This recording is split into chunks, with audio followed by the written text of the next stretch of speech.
it going. Some people had asked about the 1937 Chev project and why we haven't been working on it. A couple reasons. One is I have a surprise coming with regard to the engine. I do have the cylinder all repaired that we did with JV Weld, and it actually turned out really well. And the only thing is the rest of this car is so nice that I don't want there to always be an asterisk beside this car. And because this is not a family heirloom or something, I might be in a position that I would sell it one day. And I don't want to have to say to the fellow who might be buying it, P.S. the engine is fixed with putty. So in the interest of that, I really wanted to put it together anyway just to prove that this repair would work. But then I thought, that's once I get it together, I'm not going to want to take it all apart again. So I thought, if you're going to fix it, let's fix it before we put it together the first time. And that's been the delay on the car.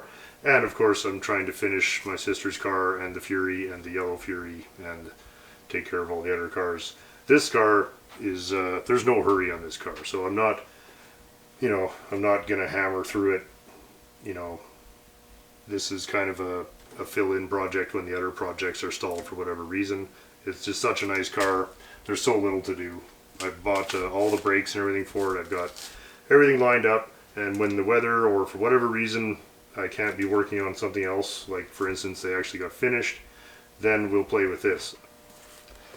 I managed to find, of course they're not really hard to find or expensive, there we have, there's a new cylinder sleeve. So that will go right in there.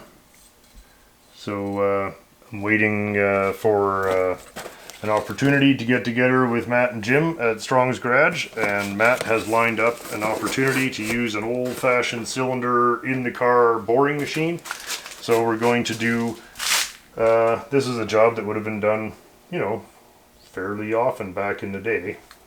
3.5 bore, 332 wall. So we're going to bore the block and we're going to install that guy, and then you got to bore this guy to fit your piston. So there's a machine that you can borrow in my case. Some people own it, I do not.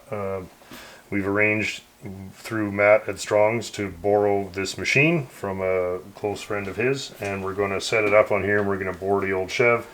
Like I say, I have a running example of this engine, but I think because it's a 37 and there's a few 37 only things and it's an early serial number, let's try and save the original engine. And because I think the car is so good that I want it to really be 100%. So the rest of the engine, there's not a ridge, there's not any wear on any other piece of this engine other than that one bad cylinder. So here we go.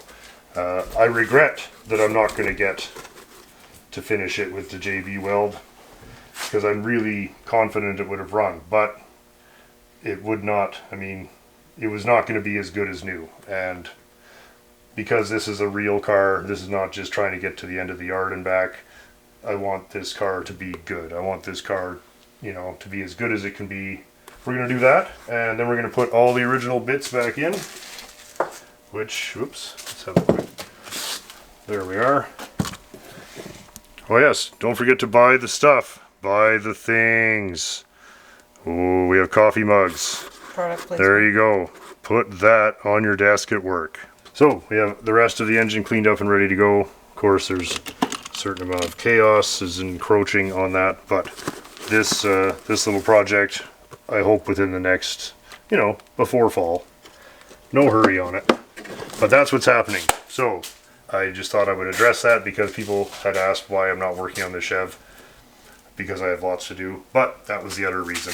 So I look forward to it. I hope you guys look forward to some good old-fashioned, old-timey garage stuff that they used to do. This would have not have been a very, this would have been a very common type of repair back in the day when you would have a drop a valve or for whatever reason destroy one cylinder in an otherwise good engine. That's why they make these things. So we're going to do that, and we're going to put it all back good as new, and the rest of it will go pretty quick, but I wanted to get that done. So cheers. That's what we're doing with the old 37. So I drilled a hole and just pried the clip out, and now we're. It was probably a service bulletin, like tech would have told you. Whatever. Just drill a little hole here. Like it was a tech bulletin, yeah for sure. Ah, shit. It's a regular contributor. Same old shit.